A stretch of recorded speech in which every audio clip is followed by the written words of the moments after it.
Like a giant flame ball flying over Tel Aviv, this is what it looked like when Yemen targeted Ben Gurion airport, with a missile that is not the most dangerous in the Houthi militia's arsenal.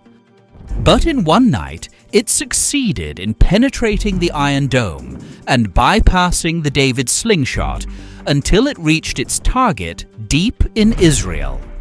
It even rained down on the US aircraft carrier Harry Truman in the Red Sea. Netanyahu is calling for help from the United States after his air defenses failed to intercept the Yemeni missile. What is the story of this missile that forced Trump to mobilize his B-2 Spirit stealth bombers to end the Houthi? Many secrets and details we reveal to you, dear viewer, in this video. Stay tuned. Yemen Zulfiqar missiles.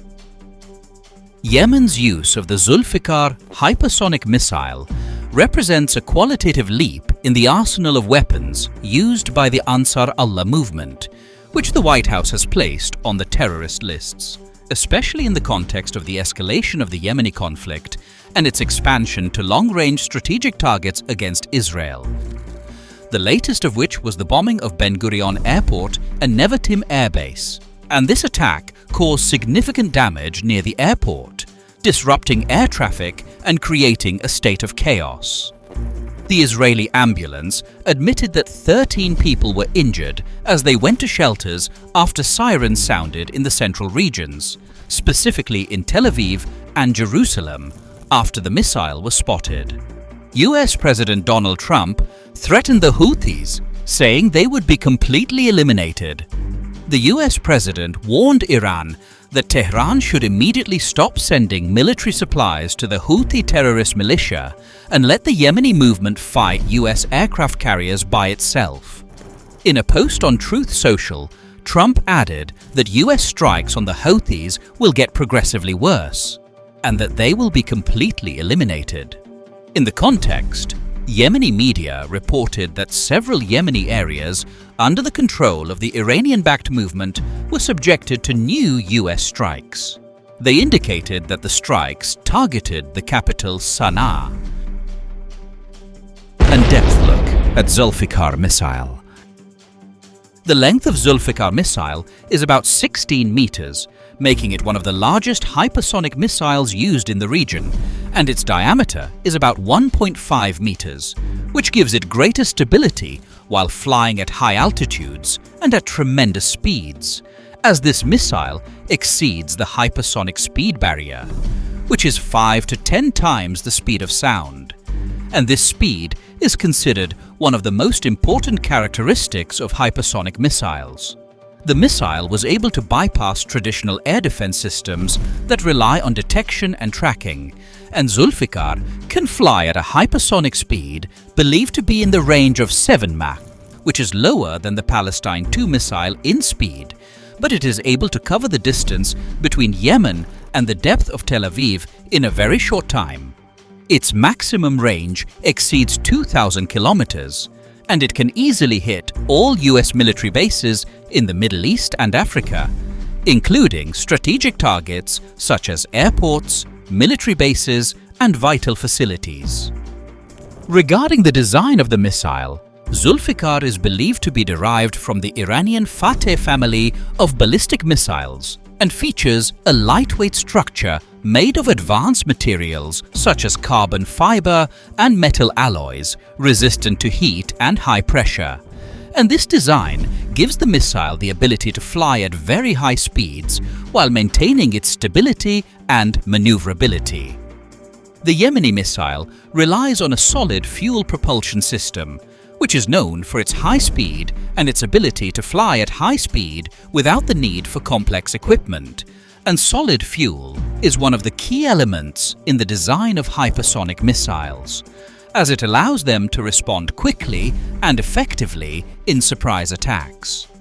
The Zulfiqar missile relies on a mobile launch platform, which enhances its flexibility in use and makes it difficult to monitor and track, as it can be launched from mobile military trucks or from fixed platforms hidden in strategic underground locations, and these platforms are characterized by the ability to carry and launch a large number of missiles in a very short time.